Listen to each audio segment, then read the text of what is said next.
think when it first was presented to us was actually really simple. It's just high-end condominium living with facilities in them. But I think right from the beginning, we wanted to celebrate the height, and therefore having a bridge or a platform of facilities was actually as a brief given to us right from the onset of the project. We've always liked the idea of engaging the client into the entire design process. It's fantastic working with Rahul. We learn so much from each other. I think the best thing is Rahul shares very openly about his understanding of Kolkata, the Indian culture, and he has got such acute observations.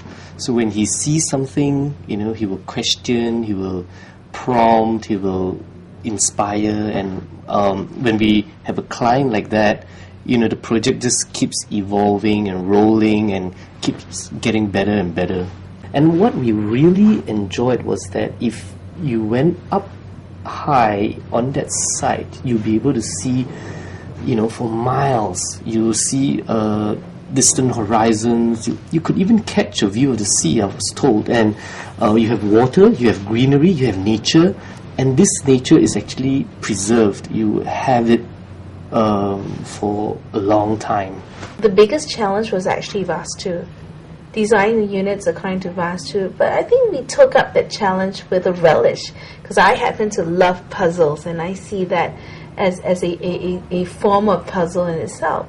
But I think the outcome or the result of all our analysis and research, I think what we came up with are beautiful, light and air-filled spaces, central living spaces, around which are correctly placed rooms, but at no time do we compromise on the function, the comfort and the spatial quality of the entire apartment. One of the things that we really try to set out to try and achieve in our projects is the minimization of structure.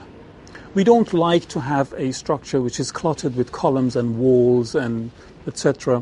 Apparently unnecessarily. So we would generally in residential buildings definitely try to provide the structure around the perimeter of spaces so that the inside space is column free, so that it can be designed and redesigned into the future. We consider buildings, of course, as organic and live entities that people either they change their minds or the new future purchasers or future owners of a particular unit may want to change the interiors. So we try to put all the columns around the perimeter of spaces. This is what we've done in the case of Atmosphere as well. We have got large spaces. As residential buildings come, we've got fairly column-free spaces that within which a lot of freedom is offered to the designers now and into the future, to the owners now and into the future to redesign and reconfigure their units without affecting the structural frame at all. What struck me as really interesting while I was doing the unit plans was actually the idea that all the units might have a possible 3 generations living in one space itself. In providing for example, for the multi-generational living, we not only have one master bedroom especially for the duplex units, but we actually have 2 master bedrooms so that the elder parents can also have their own master bedroom rather than a tiny little room within the same apartment. The building itself, now the facade of the building, one of our major approach in designing building is to think of the facade as a filter. And the filter is something that we strongly believe that for a building it allows light to come in. It stops the heat from coming in, and it stops air or whatever that you have inside that is nice and cool from escaping. It stops the noise from coming in. Yeah. It's comfortable to be next to it. It's a filter. So we are essentially filtering the environment so that you're comfortable inside as well as outside. So the glass that we choose for the building, that's going to be important. It's going to be safe. It's going to be thermally responsible.